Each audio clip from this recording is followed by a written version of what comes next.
এবারও বাস্তবে যারা নির্বাচনে জয়লাভ করেছেন তারা বিপুল অধিকাংশই তারা বিশাল সম্পত্তিবান মানুষ, তারা কোটিপতি মানুষ, অসংখ্য মানুষ, শত কোটি টাকার মালিক তারা। এটুকু নিশ্চয় বলা যাবে যে সর্বোচ্চ ব্যয়সীমা ছিল 25 লক্ষ।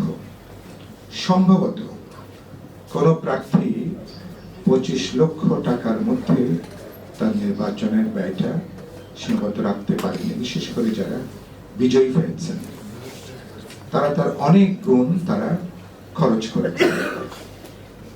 কিন্তু তারা যে হিসাব জমা দেবেন নির্বাচন কমিশনের কাছে, আমি নিশ্চিত 25 লাখ টাকার মধ্যেই যে খরচ করেছেন এই তথ্যটাই তারা কিন্তু প্রদান করবেন। তার মানে হচ্ছে যে শুরুতেই, যেটা অনেক আগের একজন পুলিশের আইজি বলেছেন, আজ থেকে প্রায় 25 বছর আগের কথা বা 30 বছর আগে, যে পার্লামেন্ট মেম্বাররা প্রথমে একটা তারা মানে ভুল তথ্য দিয়ে, অসত্য তথ্য দিয়ে তারা পার্লামেন্টে তারা ঢুকবেন। তারা হয়তো খরচ করেছেন 25 কোটি, হিসাবটা দেবেন 25 লাখ টাকায় খরচ করেছেন।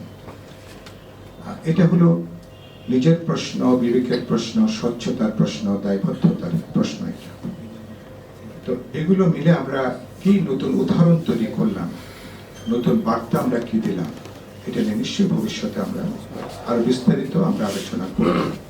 কিন্তু অন্যদিকে তাকান, সাধারণ মানুষের প্রতিনিধি, শ্রমিকের, কৃষকের, শ্রমজীবী, নিম্নবিত্ত মানুষের প্রতিনিধি, আর তাদের কোন প্রতিনিধিরা কি নির্বাচিত হয়েছেন যাদের 25 লক্ষ টাকাও খরচ করার কোনো ক্ষমতা নেই?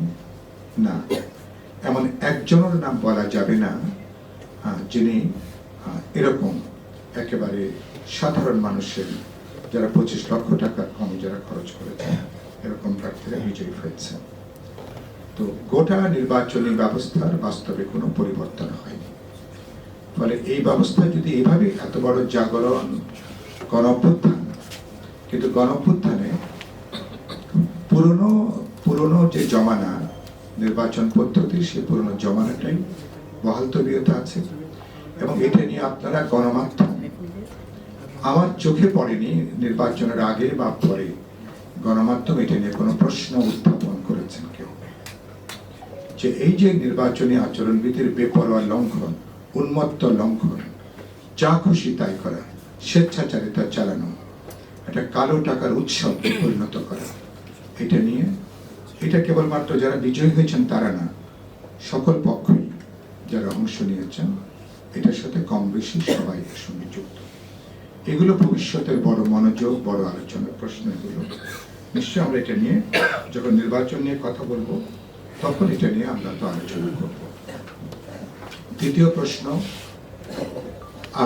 ইতিমধ্যেই সাংবাদিক